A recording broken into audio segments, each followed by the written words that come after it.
आप देख रहे हैं नेशनल आंखें। सिकंदराव में भाकियू टिकैत की हुई महापंचायत बैठक। जनपद हाथरस के सिकंदराव के क्रीड़ा स्थल में भारतीय किसान यूनियन टिकैत की हुई महापंचायत में जनपद हाथरस से भारतीय किसान यूनियन टिकैत के पदाधिकारी व अन्य जनपदों के पदाधिकारी आए और भारतीय किसान यूनियन टिकैत के राष्ट्रीय अध्यक्ष राकेश टिकैत मौके पर आए और किसानों के हित में बहुत कुछ कहा। भारतीय किसान यूनियन टिकैत की महापंचायत में पुलिस प्रशासन मौके पर मौजूद रहा। साथ ही किसानों की समस्या को लेकर उप जिलाधिकारी सिकंदराव को ज्ञापन सौंपा, जिसमें किसानों के तमाम मुद्दों को लेकर व समस्याओं के समाधान की मांग की गई। और क्या कुछ कहा, सुनिए।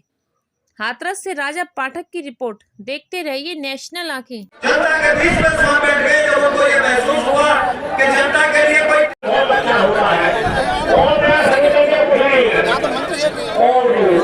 आज कभी क्या है ये सरकार खुद आ रही है हमारे यहाँ से हाथ जोड़ रहे हैं। ये सभा आपकी है, हम केवल कार्यकर्ता है और कार्यकर्ता की हैसियत से मैं आपसे हाथ जोड़ रहा हूँ। आप कृपया बैठ जाइए। मीटिंग का आयोजन, महापंचायत का आयोजन हुआ है, क्या कुछ कहना चाहेंगे इस बात में? भाई कहना ये है कि एक तो बिजली प्राइवेट करने जा रहे हैं जी, उसका अगर तजर्बा लेना है तो आगरे में ले लो जी, एक जमीनों को बहुत स्पीड से जमीन बिक्री किसान की, व्यापारी जमीन ले रहा, पैनामा करवाता है एग्रीकल्चर में और फिर करता है उसमें दीवार। ये दीवार तोड़नी पड़ेगी, पीछे की जमीन फिर खरीदते हो फ्री में। बड़ी साजिश रची जा रही है। आप देख लो हाईवे की जमीन बची नहीं किसान। एमएसपी गारंटी कानून के लिए एक बड़ा आंदोलन, दिल्ली से बड़ा आंदोलन देश में होगा। ये पूरे देश में चर्चाएं हैं। बिहार का किसान भी दूर जैसे बर्बाद कर दिया। वहाँ पे 800 रुपये से और 1200 रुपये में धान की खरीद होती है। क्या यहाँ पे चावल 8 रुपये किलो मिलता है किसी को? यही हाल वहाँ पे मक्का का है।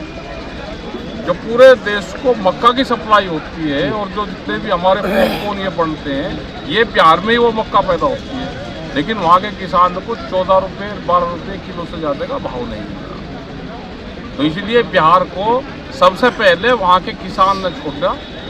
जो यहाँ पे मजदूरी करने आते हैं ना, वे सब किसान हैं वहाँ के। वहाँ पे मंडी खत्म कर दी। यही नया एक ड्राफ्ट लेकर आए हैं और उसमें कहा कि मंडी के बाहर खरीद कर लो। तो 10-15 साल में मंडियाँ हमारी सब आ जाएगी, खत्म हो जाएगी, उसके स्टाफ रिटायर हो जाएगी, मंडी खत्म हो जाएगी। और इनका प्लान है कि मंडियों की जगह को 500 मीटर से 1000 मीटर 800 मीटर वे उसके प्लॉट बनाकर उसको पट्टे उस पर 99 साल की लीज पर देंगे, मूल्य बेचे भी नहीं। और वो जाएगी किस चीज़ को, वो सब पता है किसको जाएगी, वो सरकार के लोगों को ही जाएगी। सरकार की नीति तो ये है कि जिस तरीके से एमएसपी वगैरह लागू कर रहे हैं, इससे किसानों को कहीं ना कहीं फायदा होगा।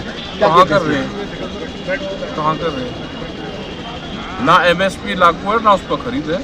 हमने कहा कि एमएसपी गारंटी कानून जो भारत सरकार ने रेट अभी निर्धारित कर दिया एमएसपी का, व्यापारी उसके कम पे खरीद ना करें। एक कानून बना दो जिस व्यापारी को व्यापार करना है उसके कम पे खरीद ना करें। ये हमने कहा। कहीं ना कहीं क्या संदेश देना चाहेंगे? संदेश ये है, जमीन ना बेचो भाई। आंदोलन के लिए एक पीढ़ी आंदोलन के लिए तैयार कर दो। घर से एक आदमी आंदोलन में, पहले वो होता नहीं था, एक घर का चौधरी होता था पहले, वो बाहर के काम में देखता था। तो आंदोलन में एक परिवार 10 दिन दे दो, 20 दिन अपने खेत का काम, तो ये किसान की जमीन बच जाएगी। कहीं ना कहीं किसान अधिकारियों के लगातार चक्कर काटता है, लेकिन अधिकारी किसानों की बात को नहीं सुन रहे। उस स्थिति में आंदोलन करने छोड़ दिए भाई। आंदोलन 72 घंटे का कोर्स देना पड़ेगा पहले। जो अधिकारी काम नहीं कर रहा उसके यहाँ पे 72 घंटे का कम से कम धरना दिया जाएगा। एक दिन का नहीं, 6 घंटे का नहीं, 72 घंटे। ठीक है, धन्यवाद। देखते रहिए नेशनल आंखें।